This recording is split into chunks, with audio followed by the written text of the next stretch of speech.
Bom, minha gente, você já deve ter visto em algum programa de TV ou nas redes sociais, pela internet aí, o brasileiro Marcos Duval. Bom, e hoje ele está aqui pessoalmente, a gente está acostumado a vê-lo fazendo treinamentos lá com a SWAT americana e com polícias aqui do Brasil. E o Duval, passando aqui pelo norte do Espírito Santo, conversa conosco do Sim Notícias. Tudo bem, Duval? Prazer muito grande estar aqui no seu programa. Obrigado pelo convite. Duval, o que muita gente talvez não saiba que, claro, você é brasileiro, mas acima de tudo é capixaba, não é isso? Exatamente, capixaba da Gema. Nasci em Vitória, onde hoje é o Boulevard da Praia, lá em Vitória, era uma maternidade. Nasci ali e só me ausentei do Espírito Santo o período que eu morei nos Estados Unidos para trabalhar com a SWAT. Em 2003, eles me deram o título de membro de honra e aí eu fui para lá para poder trabalhar não só ensinando, mas operando junto com eles. Pois é, o Duval é motivo de orgulho, né, referência, né, o único brasileiro, né, que a gente tem notícias de que pôde entrar na SWAT, que é a polícia americana, e como treinador, né? Como treinador. Como é que começou toda essa história, Duval? Conta então, todo mundo tem muita curiosidade. Na verdade, eu vou fazer um resumo. Né? A vontade é de falar detalhes, porque não foi fácil. Todo mundo acha que foi tudo muita sorte, mas não foi muita persistência. Eu saí do Exército, servi no 38º Batalhão de Infantaria em Vila Velha. Você chegou até que grau lá no Exército? Não, soldado. Soldado mesmo. Abaixo de mim, ninguém. Era só... E quando eu saí, eu inventei, fui me aventurar em ser empresário. Não teve jeito, fali, na época até do Plano Collor. E aí, logo depois, eu fui convidado pelo meu professor, que eu praticava uma arte marcial chamada Aikido. E meu professor falou: Marcos, começa a dar uma aula para você, pelo menos ter um dinheiro aí para você se sustentar. E eu aceitei. Quando eu comecei a dar aula, eu vi que aquilo ali era o meu prazer. Ensinar era o que eu comecei a desejar e investir minha carreira dando aula. Até que eu vi uma ação da polícia na Avenida Vitória, onde o policial tentou imobilizar o rapaz para algemar, não conseguiu, acabou fazendo um disparo de arma de fogo. Nossa. E o rapaz veio a falecer. Vi que não era o desejo do policial, porque ele ficou totalmente transtornado, o policial. E aí eu comecei a criar e desenvolver uma técnica que pudesse preencher essa lacuna, porque o policial tem a parte de tiro, tinha defesa pessoal, legislação, mas não tinha esse momento que ele precisava algemar. E aí comecei a desenvolver uma técnica, apresentei para a Polícia Civil. A Polícia Civil, então, acreditou nesse trabalho. Polícia Civil Capixaba. Capixaba, na Polícia Civil do Espírito Santo. Que bacana. Foi minha primeira instituição policial que abraçou. Abriu as portas. Eu tenho um carinho enorme pela Polícia Civil Capixaba por causa disso. E aí, um delegado gostou do que aprendeu, porque ele era policial em outro estado, fez uma sugestão de pauta para o Jô Soares. Na época, o Jô ainda estava no outro canal de TV, no SBT. Isso há mais de 20 anos. Nossa, 20 anos. Foi na década foi em 98, final da década de 90. 28, 20 anos. E aí, quando eu fui apresentar esse trabalho no Jô, tinha um americano que é instrutor da SWAT, chamado Alan Brosnan, que estava em Curitiba, no Paraná, viu a matéria e falou: essa técnica não existe no Brasil, nos Estados Unidos. E botou a gente dele para negociar comigo a ida para os Estados Unidos para ensinar para a SWAT. Só que esse agente quis me cobrar, na época, uns $15 mil. Só que eu tinha acabado de falir, não tinha dinheiro, não tinha condições. Aí essa porta se fechou. Eu fui no centro da cidade de Vitória, comprei um mapa dos Estados Unidos, não tinha o Google Maps, não tinha essa facilidade de internet. Essa tecnologia toda, né? Abri um mapa no chão do escritório, vi que o Texas era o maior estado, Dallas a maior cidade, e comecei a ligar, insistindo para que eles pudessem me dar oportunidade. Até que eles se convenceram por toda hora: você é brasileiro, não temos nada que aprender com vocês e tal, você está ligando para a SWAT e tal. Tem um preconceito. Quem são vocês e tal. E aí eu insisti até que eles disseram: ok, então nós vamos dar um dia de oportunidade de você fazer um workshop.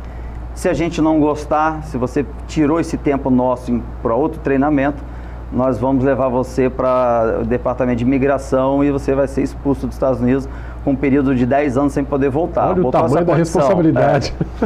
E aí, quando eu cheguei, foi para a SWAT de Dallas. Logo quando eu cheguei, fui apresentado como instrutor, e dos 45 homens, 15 levantaram, 15 ficaram e 30 levantaram. Disseram: não tem nada que aprender, um cara é brasileiro. Olha o tamanho do cara, porque eu tenho 1,70, né? Todo mundo pensa que eu sou alto. Acharam que ia chegar lá fosse alguém do seu tamanho aí, não. E aí eu comecei a dar aula na parte da manhã para os que ficaram. Teve a hora do almoço, os outros retornaram pedindo desculpas pela arrogância e prepotência, que tinham escutado que a aula estava sendo muito interessante. E aí, no final, o comando da SWAT de Dallas fez então um convite para eu ser instrutor dessa técnica, e a associação da SWAT, o presidente, estava fazendo parte da aula. que também era oficial da SWAT de Dallas.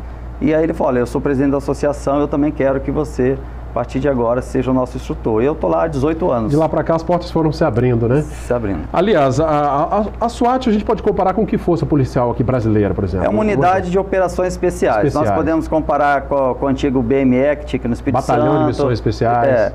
Que agora não tem mais. São para aquelas situações mais extremas, né? O BOP do Rio de Janeiro, mas a função da SWAT não se equipara ao BOP do Rio, porque a SWAT não sobe favela.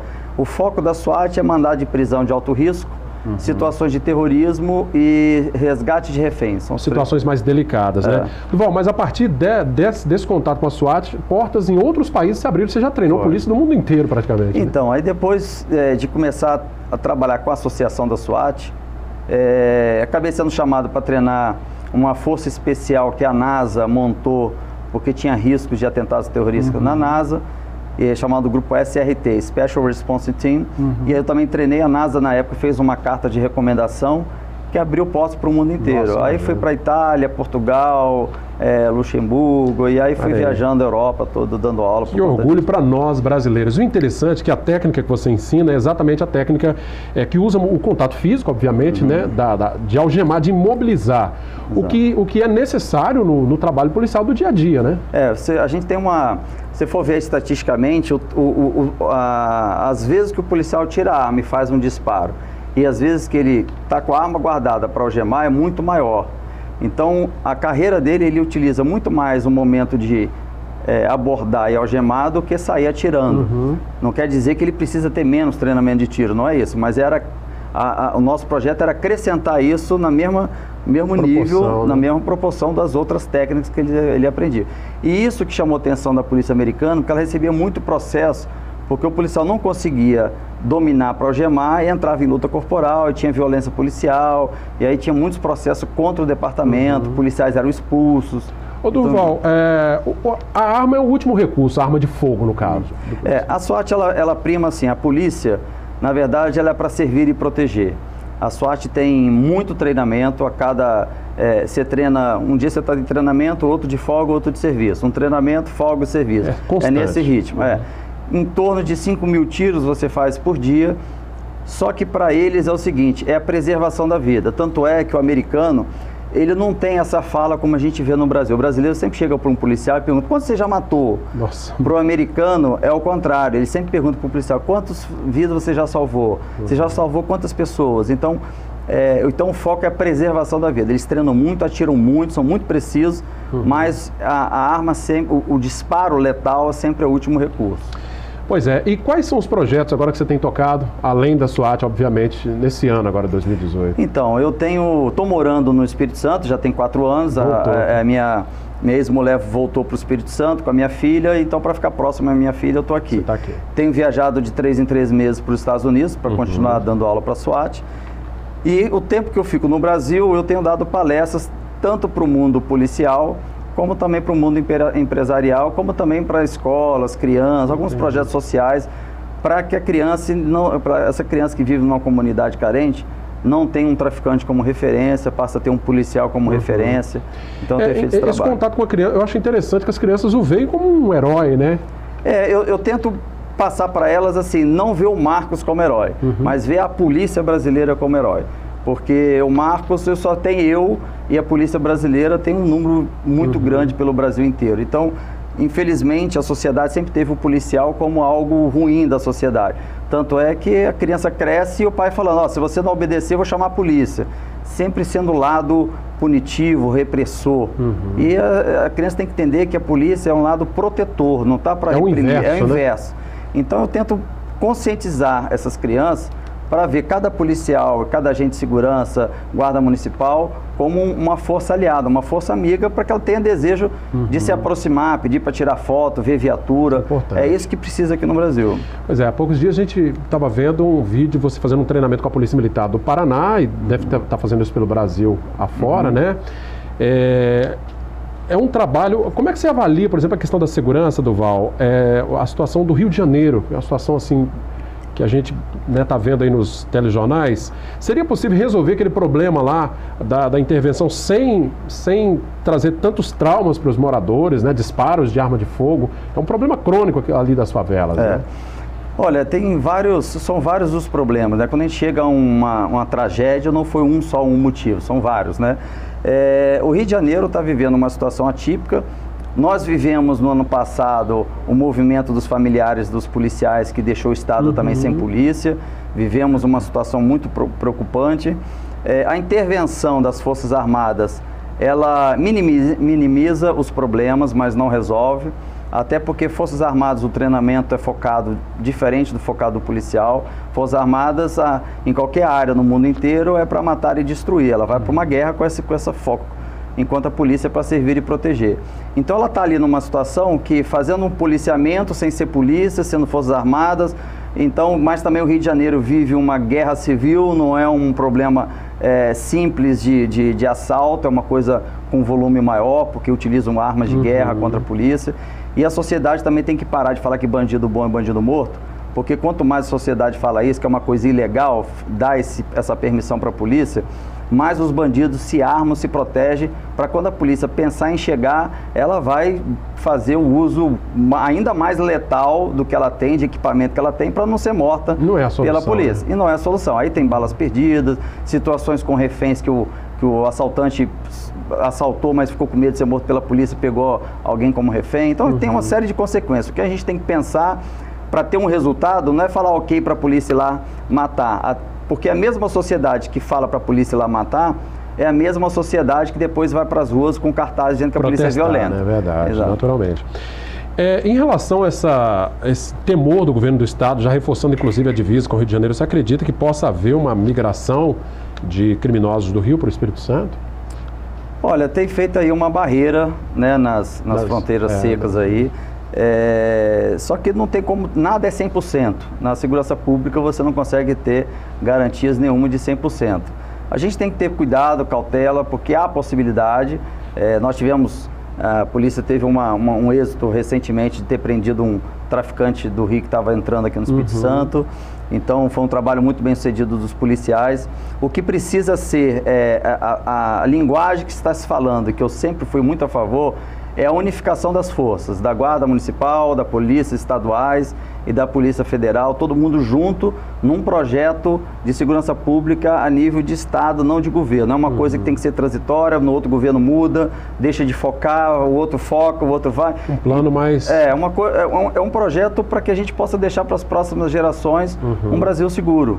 Né? Tá certo. Qual a sua opinião a respeito das guardas municipais? Por exemplo, você treina muitas guardas pelo Brasil. Eu falo, Linhares também tem uma guarda municipal, que tem um contato talvez um pouco até mais próximo com a comunidade ali, né? Na segurança patrimonial e também das pessoas. Aliás, a guarda aqui tem um papel fundamental durante aquela paralisação da Polícia Militar, porque foi quem segurou ali o rojão, né? A coisa ficou feia aqui em Linhares, né? E a guarda, com toda a sua dificuldade, conseguiu manter a ordem e segurança. São importante também estar bem treinada a guarda? Então, primeiro eu estou aqui por conta de rever os amigos que são da Guarda Municipal daqui, que tiveram alguns treinamentos comigo e com os policiais da SWAT quando vieram aqui no Espírito Santo. A Guarda Municipal, os Estados Unidos, a polícia é municipalizada. Então muita gente acha que a polícia nos Estados Unidos é uma polícia federal, uma polícia estadual. Não, ela é toda municipalizada. Por distritos. E cada município que tem um grande número de população tem sua unidade da SWAT. Então as SWAT são municipalizadas. Tem a SWAT estadual e também federal, dependendo das unidades. Mas a grande maioria, como a de Los Angeles, Dallas, é municipal e são as melhores polícias do mundo. Então a polícia tem que estar mais próxima e tem que ser uma preocupação do município, não é uma coisa do Estado ou do governo federal. Todos nós temos que nos preocupar com a segurança. Bacana. Só para a gente finalizar, Durval, nós vivemos, né, esse problema sério da segurança no Brasil inteiro. O problema também no sistema prisional, algo muito grave.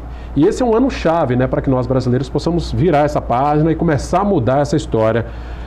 Com o conhecimento que você tem, você acha que poderia dar uma contribuição, de repente se lançando a um cargo público, né, um cargo eletivo, há uma pretensão da sua parte de disputar uma vaga, quem sabe, na Câmara Federal, no Senado? Há algum projeto? Então, é uma boa pergunta, porque eu nunca tinha pensado nessa possibilidade. já tinha sido convidado diversas vezes para vir a candidatos em outros momentos de outras eleições, mas nessa especificamente, quando teve a intervenção da família e aquele problema com a polícia e vários policiais sendo expulsos da corporação, alguns cometendo suicídio, eu fiquei muito preocupado com isso, conversei com um psiquiatra que estava cuidando dos policiais, ele me mostrou um cenário ainda pior, me deu uma radiografia que me deixou ainda mais preocupado. Bati na porta do Renato Casagrande, que foi um cara que fez muito pela segurança pública do Espírito Santo, para ver o que poderia ser feito no mundo político, o que pode ser feito, né?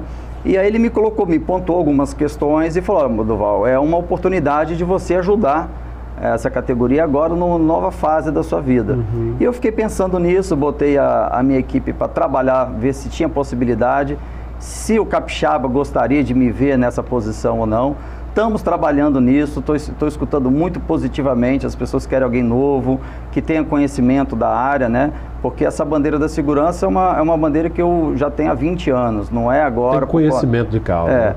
E como capixaba eu me sinto, da mesma forma que eu fui convocado pelas Forças Armadas para servir a pátria quando eu tinha 18 anos, eu estou me sentindo convocado pela sociedade para servir a pátria agora. Então essa possibilidade existe. Existe. Ela é real. Ela é real.